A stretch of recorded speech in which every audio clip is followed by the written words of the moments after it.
This is a game review of Sifu, which is set to release to the public on the 8th of February. Sifu is a fast-paced action fighting game. The story begins with your father, a kung fu master, being killed in front of you, and then you take up a special charm that you actually died with in your hands, and instead of dying, you actually age up instead. So you train for 8 years, and you start at the age of 20 to go get your revenge. And every time you reach a dead end or you die, you kind of age upwards. So instead of dying, you get like reincarnated there again, like immediately, and you just have a higher age, up until the age of 70. The goal of the game is to beat all 5 bosses of the game before reaching age 70. Well, at least before reaching age 70 and dying, because you can hit age 70, you just can't die because that ends the game. Now that is easier said than done. I myself have only actually made it halfway to the second boss before actually dying and like getting the end game screen. In theory, the game probably takes about 6 hours to complete, but only if you can survive and play through without dying after age 70. But this is going to take you probably a couple hundred hours to actually get to the stage.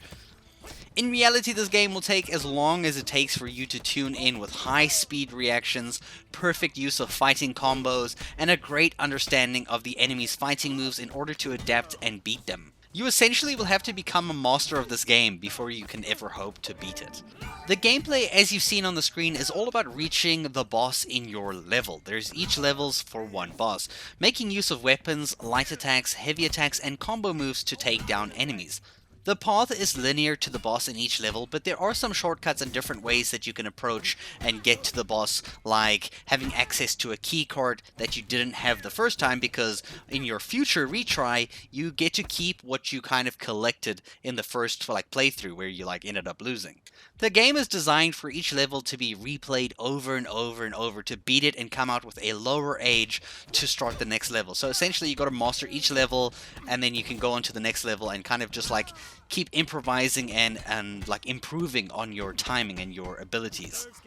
Aging also comes with pros and cons. Being 20 versus 70 is very different. The pros of being older is that your strength of your attacks are much more effective. You deal way more damage. The problem, however, is that your health is way less, so you will die faster the older you get. So you'll find, in my playthrough, the older I got, the faster I rushed to age 70, whereas at the beginning from 20 onwards, I was okay.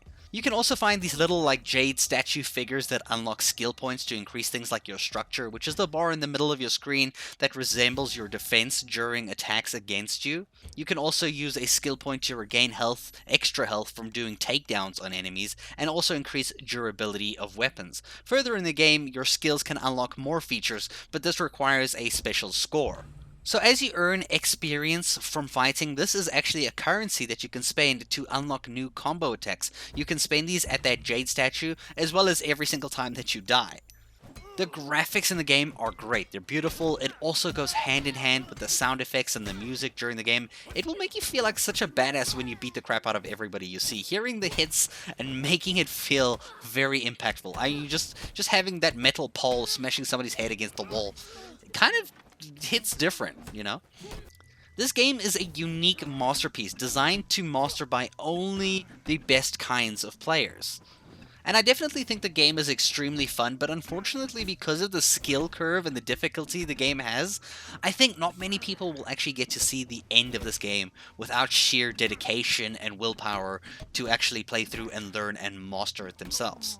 I'm actually really excited to see players of a high skill speed run this game and absolutely destroy every enemy and boss in Sifu, making it look like it was the easiest game ever, whereas when I jump in, I'm like, just bro, the first boss is just a challenge enough. And it's going to be one hell of a challenge to watch other players just conquer, in just insane speed, because we know it's going to happen. People are going to speedrun Sifu like it's the easiest game ever, and we're just going to be like, how do you do that?